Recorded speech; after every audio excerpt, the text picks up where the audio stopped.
Hi, students from eas2a class, the ones that are doing this book. We're going to do the makeup class today with the video instead of the normal class because it's Chuseok, right? So let's go to the PPT.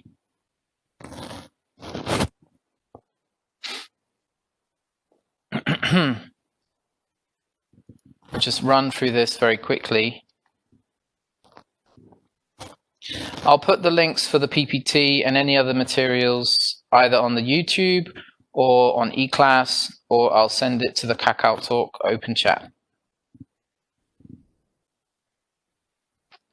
So please make sure you participate, demonstrate that you looked at this PPT and you listened to the video by interacting with each other on Kakao Talk, just reflecting or summarizing what you did during the class.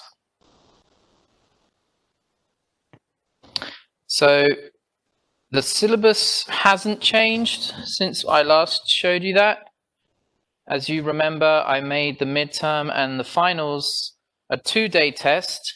So half the class will do the test one day, the other half will do the other day. If you're not doing the test, you'll be observing and taking notes, okay? So also, by now you should all have the book, and any materials that need to be accessed online can be accessed through the IQ Online Practice website. And you should have logged in, you should have clicked on this book and logged into the class, okay? Make sure it's for the 2nd edition. The website is for the 2nd edition. So Google Classroom is something you should be in the middle of doing by now, or at least you should start as soon as you can. I did give the deadlines in November, but it's good to start as early as possible. So if we quickly look at that website now, let me see if I can find it. There it is. Okay. For class 04 and 23. So if I look at 04 here and the classwork, at the moment nobody's turned in anything. To know how to turn it in, you probably need to ask me about that or ask someone who was in my class last year. You do need to write your homework on a document, either a Word document or a Google document, and attach the file and then return it to me. So it's not just a comment. If you put in a comment, it won't register as homework.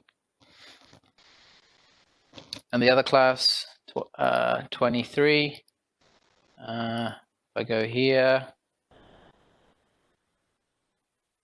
yeah, 3 people have done that. 3 people have turned it in there. That's good. Let's see if anyone has finished. Nobody yet. Nobody's done all 12. Let's see how far people have gone.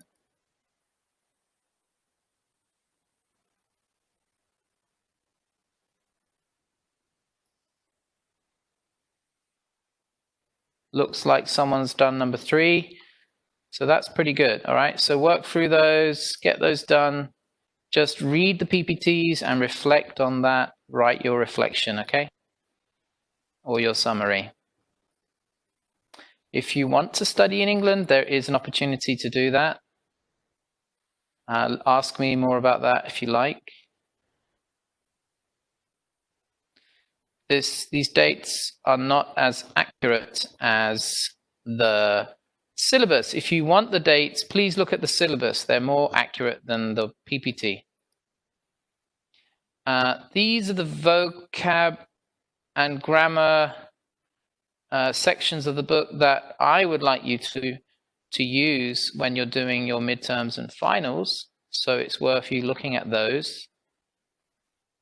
I've already sent you the answers for the activities in the book. Don't cheat though. Do the activities and then look at the answers. If there's problems with the answer page, let me know. I think some answer pages might be inaccurate, but let me know if there's any problems with that. So you know what to do with the midterm. Hopefully you're already on your way with that. You should have chosen a magazine article by now, or a book, poem, journal. You should have done that by now. And the final's similar to that. Maybe you want to think ahead for that one. You're working as a team, remember? And the projects will come up soon. I think this isn't so much, we'll have a couple of classes to do this anyway. So I'll explain more about the projects when those class times happen.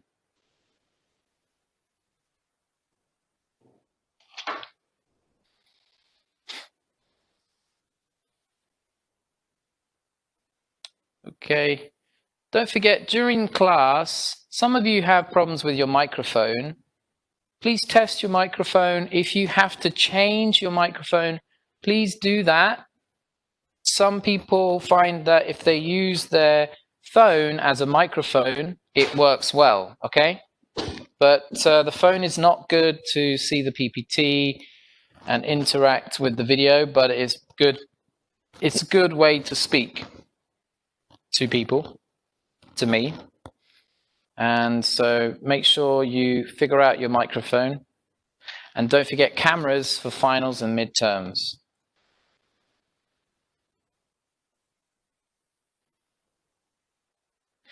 So I wanted to show this video clip. I think I will.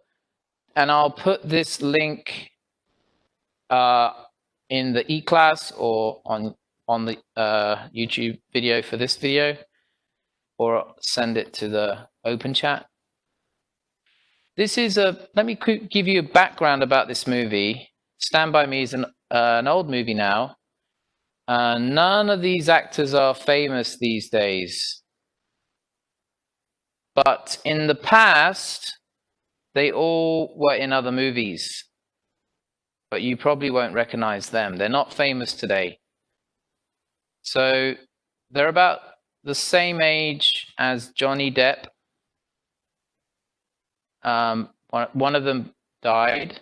This actor, the second on the left, he died, unfortunately. But this is a movie about four friends who hear about a young boy who got hit by a train, and they want to see the body. No one's found the body yet. And they go to find the body. And the character, second one from the left, is from a quite difficult family background. His father, I think, was very abusive, and his life was very difficult. So it's sort of, you kind of think, oh, maybe he won't do very well in his life. But actually, in his life, he does very well. But in this video clip, you hear about the character and the character's future, not the actor.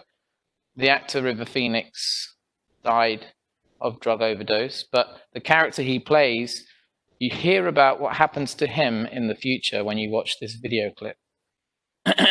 These two boys on the left are talking together at the end of the movie, and this boy walks off, and this boy is the narrator, but as an older man. So you hear the boy on the far left's voice narrating, the older man. That's him when he's an older man narrating the story. So the story is set in the 1950s, about 70 years ago. And the man who's speaking, the narrator, is speaking in the 1980s, which is about 40 years ago. So let's watch this video clip. I'm going to share it now with the volume. Okay.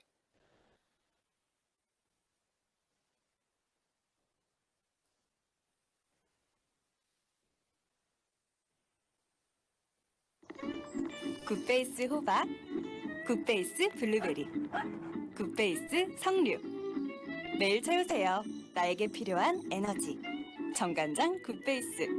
지금 에센셜 케어 시리즈를 만나보세요. I'm never gonna get out of this town, am I, Gory? You can do anything you want, man. Yeah. Sure.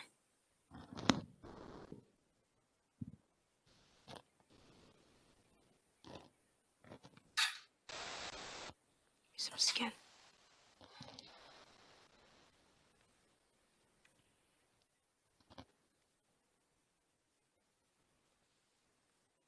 See ya. I see you first.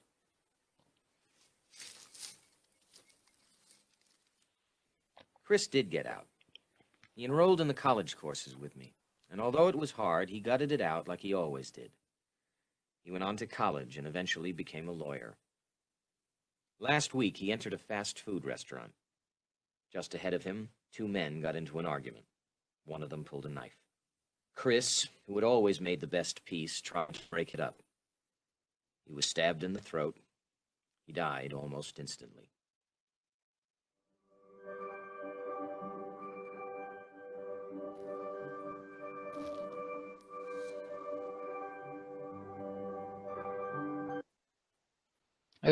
Okay, so you can watch that again. I'll put the link in. Write down some observations about the video clip and make some quiz questions. I recommend you watch the whole movie. You may be able to find it on Netflix, I don't know. But it's a very good movie. Really enjoyable, and I recommend that.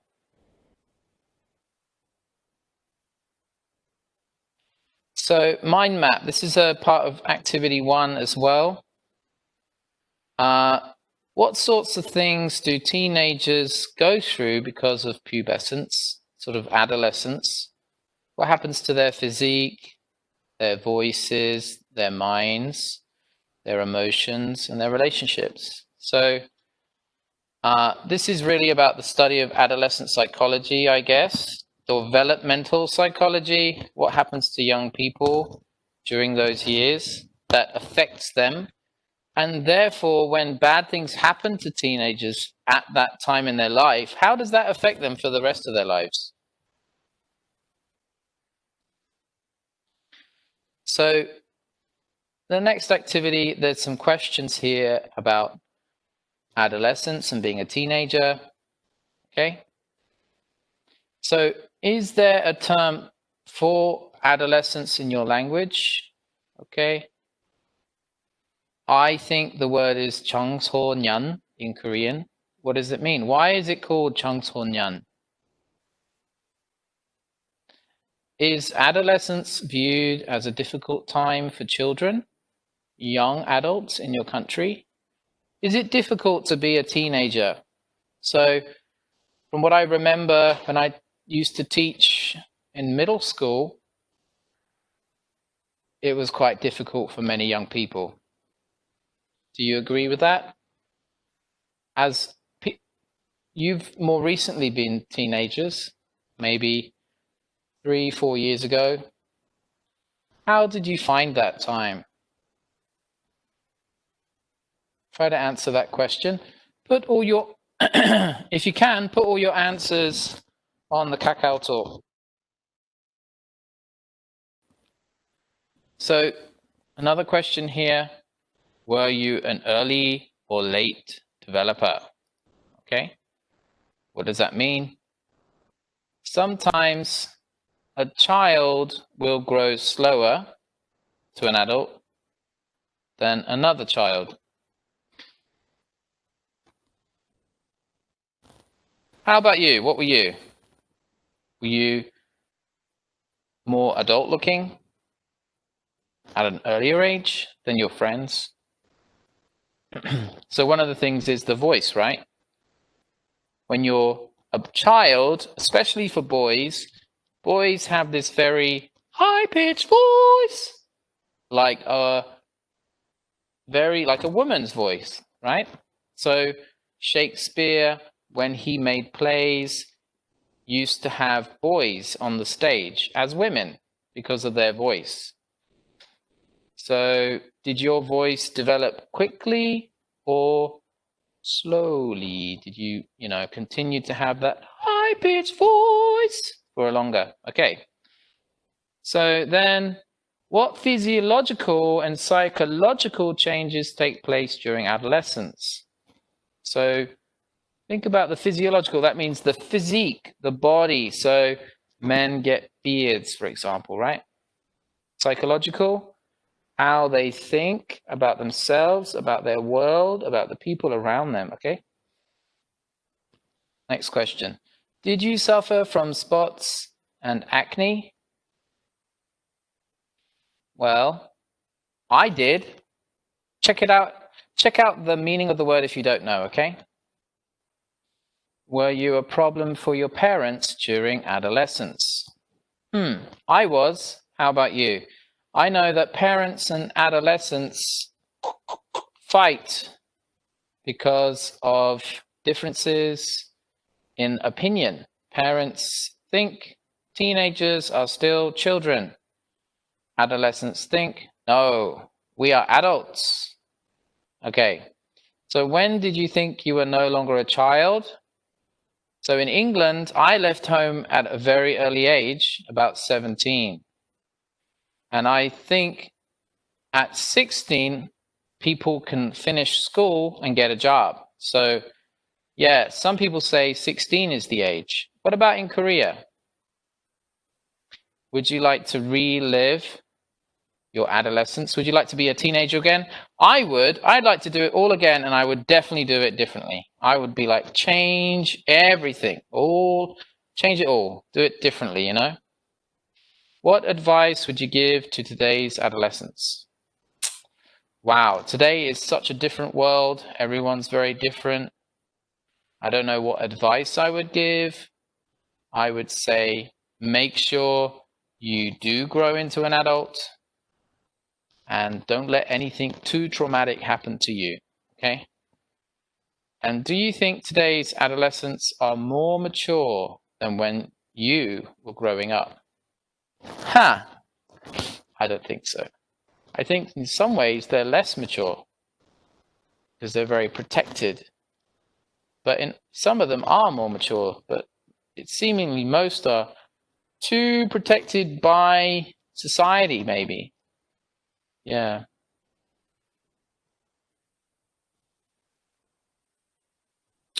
So another activity here, I've kind of taken the idea of the movie and I thought, well, let's make that into a role play, okay? Make a role play about some schoolboys or girls who want to go on a journey to find a dead body that got hit by a train. So that's the story. Why do the students want to go? What will they do when they get there? So think about the mindset of the children in this movie. What made them curious? Why did they want to go there? And I made a spelling mistake.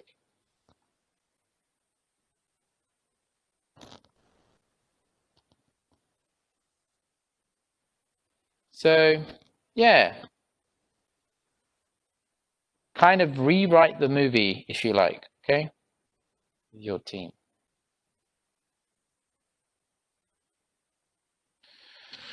Okay, so here's another part of this. Let's go back. Another part of this, part 2. 5 rules for friends to make when they go on an adventure. Okay, so these boys went on an adventure. It was kind of risky, right? Maybe they shouldn't have done it.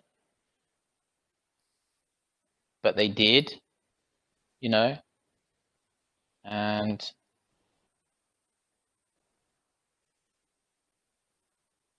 oh.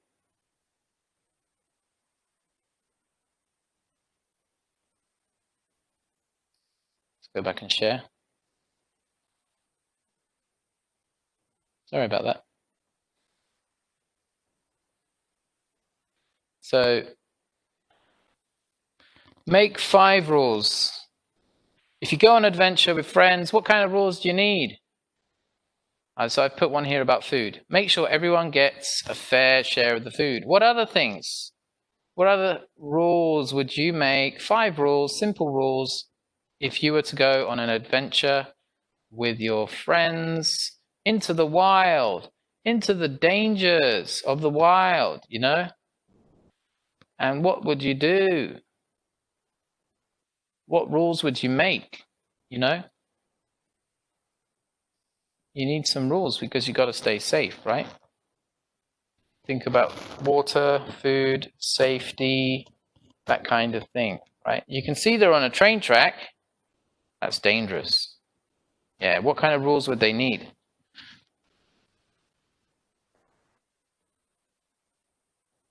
And this is about the book activity. And I'll come back to this in a minute.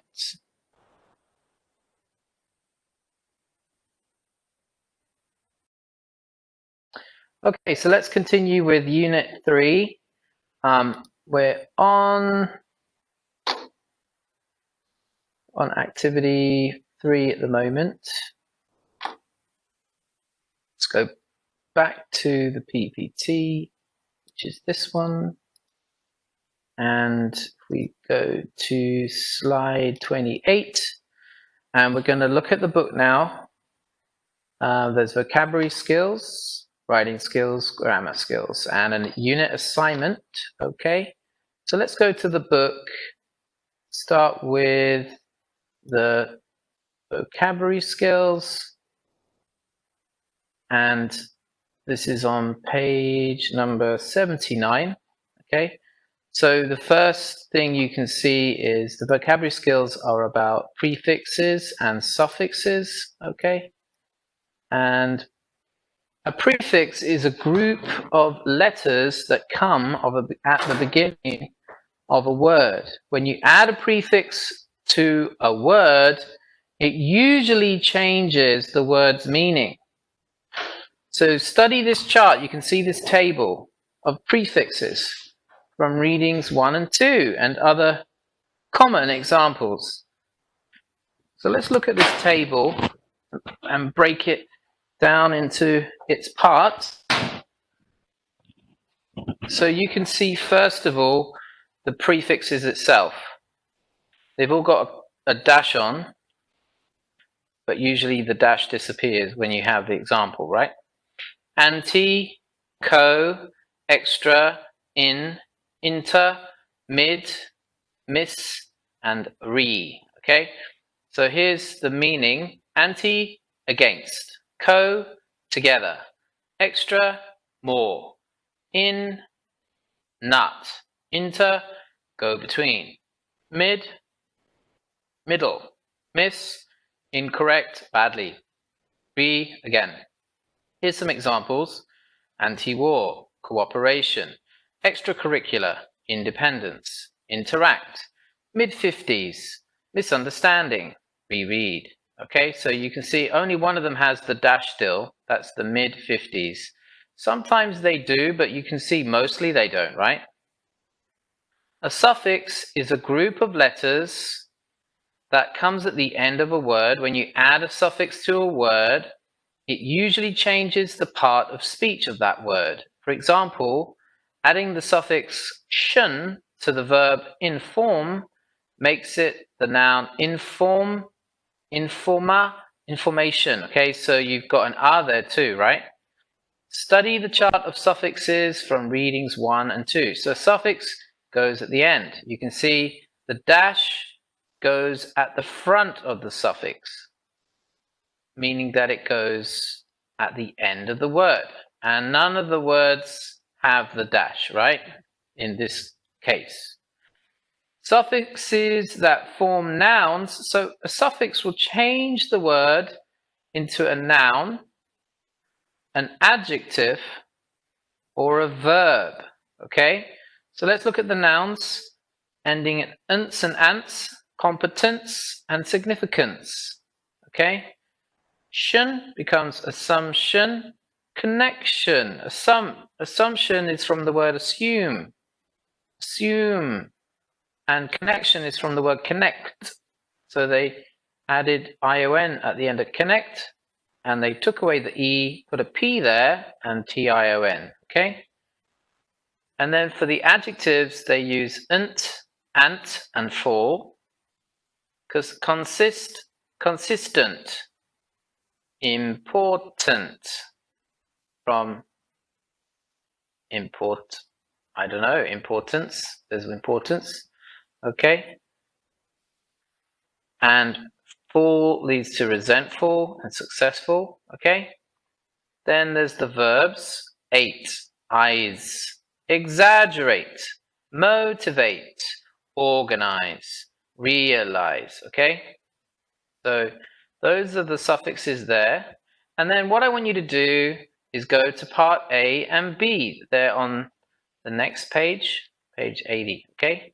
So do parts A and B. So that's the vocabulary skills. Then we'll go on to the writing skills, which is on page 81, okay? And the writing skills are writing a narrative essay and varying sentence patterns, okay? So a narrative essay tells a story about a personal experience, event, or memory. Organization. So how do we organize that? There's the introduction. That sets the scene for the reader. It should give information about the people, place, and time, and should create interest in the story. The introduction may include a thesis statement that tells why the story is important or memorable. There can be one or more body paragraphs. These tell the main events or actions of the story. They are usually in the order in which the events happened. They may also include important or interesting details to support the ideas in the main event. The conclusion gives the outcome or result of the actions in the story. It often tells what the writer learned from the experience. So you've got introduction, thesis statement, body paragraph, conclusion. Expressing the order of events. In a narrative essay, you use time words and time clauses to explain when the events happened in the story and the order of events. So you use prepositions, in, on, before, after, for, okay, in 1978, on June the 5th, before, after class, for 5 years. Use time expressions, a week ago, last month, earlier this year, the week before, an hour later, the next day.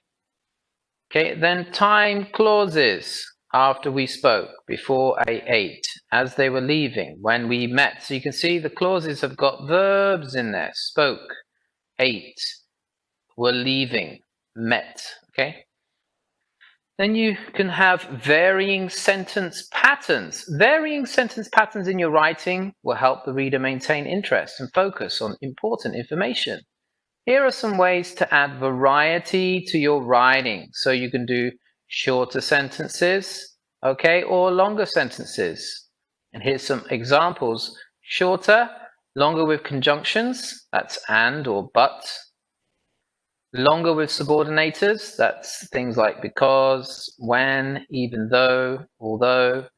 Longer with relative clauses, that's when the clause has a that, or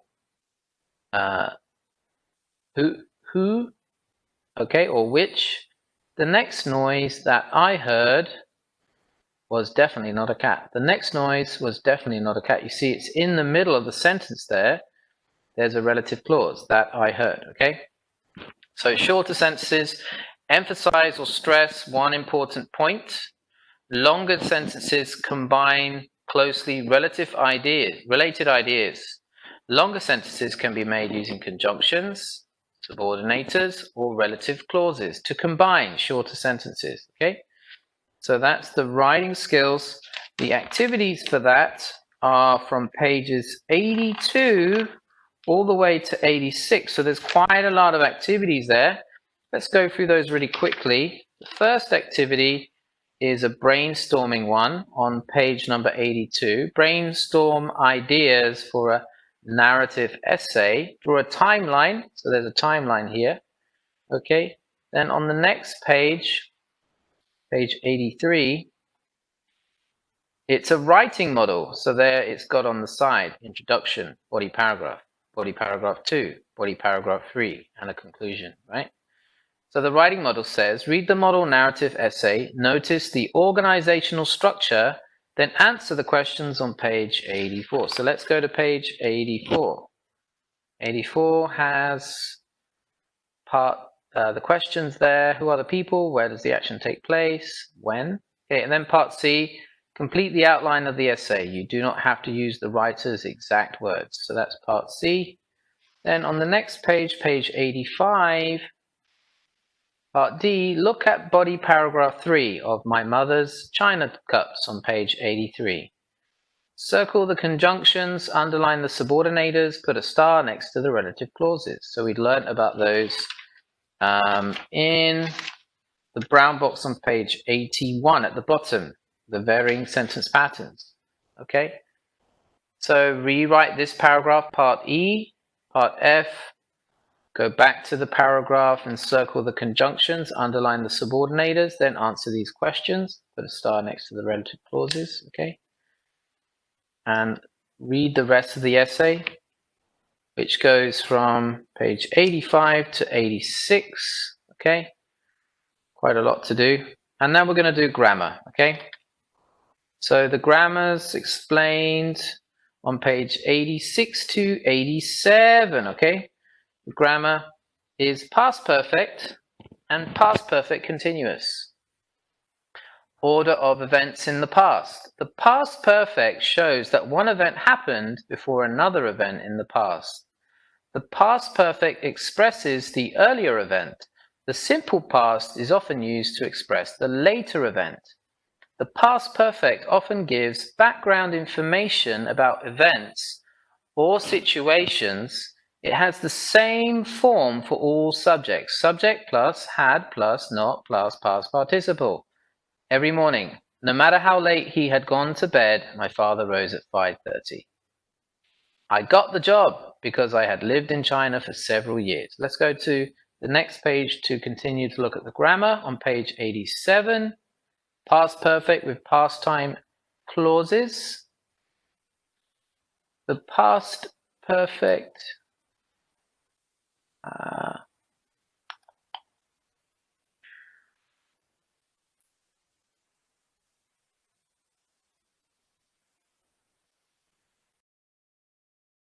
okay, so let's continue with page 87. Page 87 about the grammar.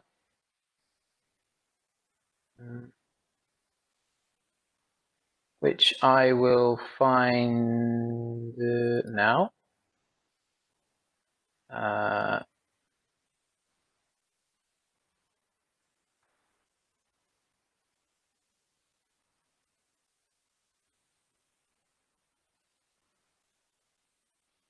So on page 87, we were talking about the past perfect plus past time clauses. So let's go back there. 87. Okay.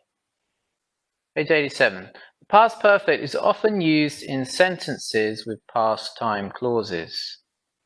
A past time clause usually begins with a subordinator, such as when, until, or by the time. Notice the use of a comma when the past time clause comes first. So when I had dried the cup, he put them back on the shelves. There's the comma. I had not noticed the man until he spoke to me. By the time he turned 17, comma, he had already learned to drive. So past perfect continuous is used for actions that begin in the past and continued up to another past event or state in the past. It is often used with for to indicate how long a situation lasted. Like the past perfect, it often gives feedback information. The past perfect continuous is had plus been plus verb plus ing. I'd been living there for 6 months when the Smiths moved next door. She had been writing stories for many years when her first story was published. When she finally arrived, he'd been waiting for her for 2 hours. So do the activities on page 87, part A and part B, okay? Good. Let's go to page 89 to look at the unit assignment. In this assignment, you are going to write a narrative essay about someone or something that influenced you when you were younger. As you prepare your essay, think about the unit question. What important lessons do we learn as children? Use information from reading 1, reading 2, the unit video, and your work in this unit to support your essay. Refer to the self-assessment checklist on page 90. So you need to plan and write, you need to brainstorm, you need to do some peer review with your group, revise it and edit it, and then make sure you've done everything in the self-assessment. Then reflect on it and discuss it with your team, okay? And I think that would be it for the book work. And let's go back to the PPTs.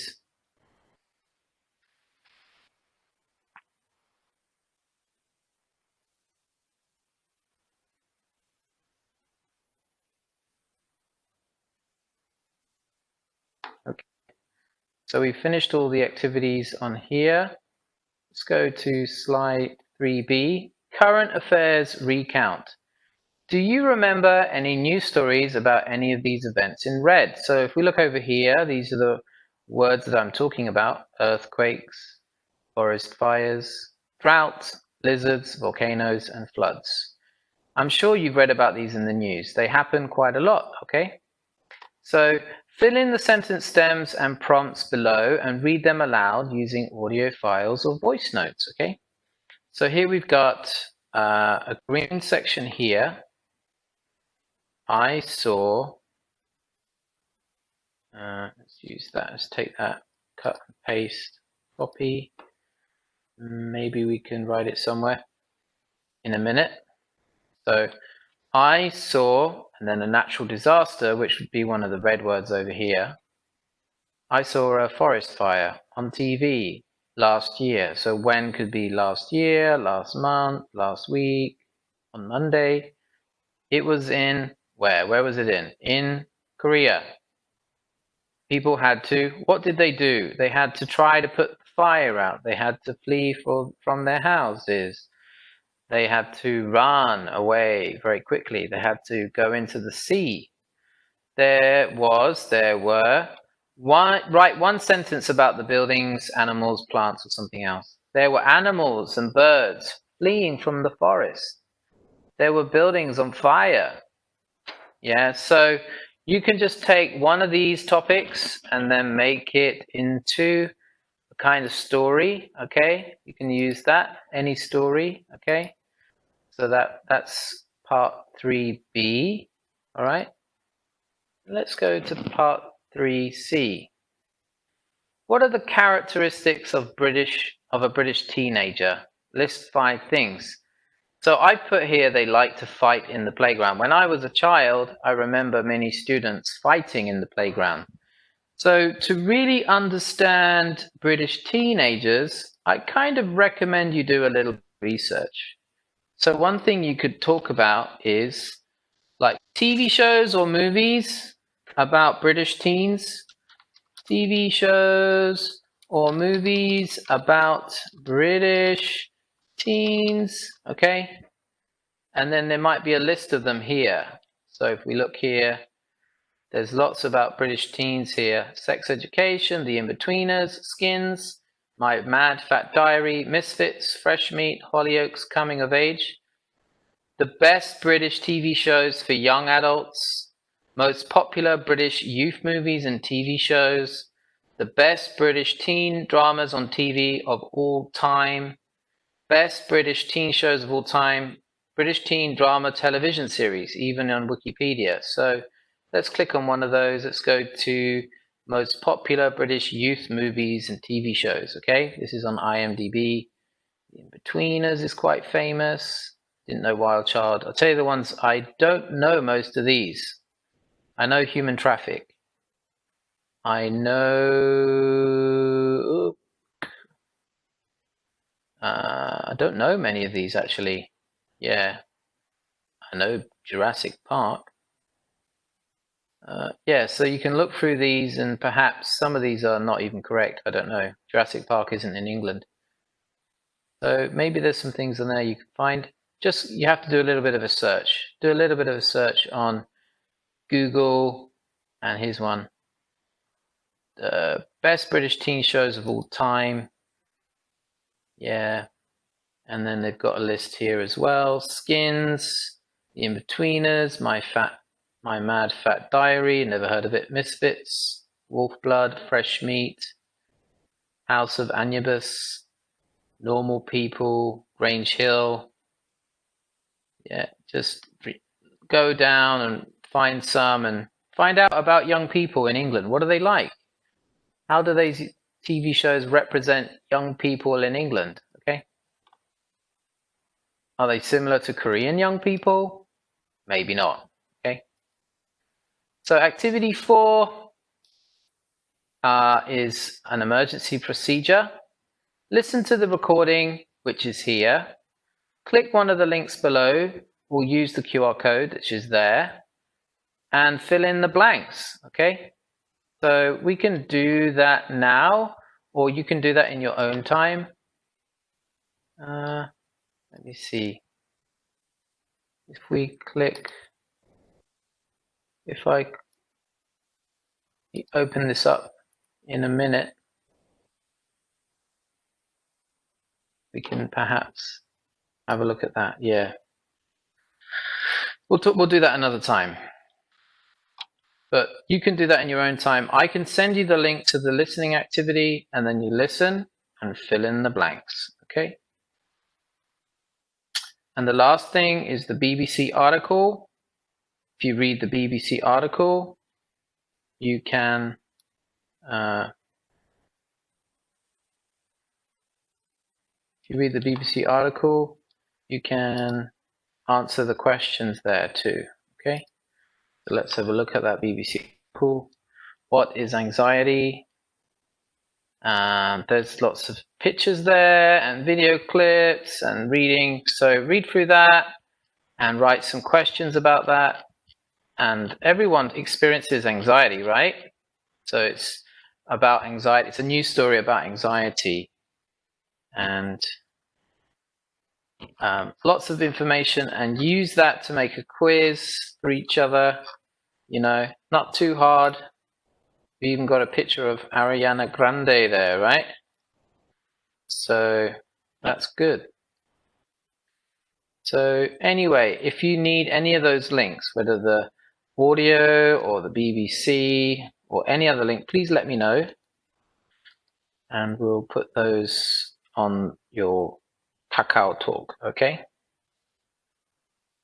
Thank you. So, good. This one I think is easy enough, you know?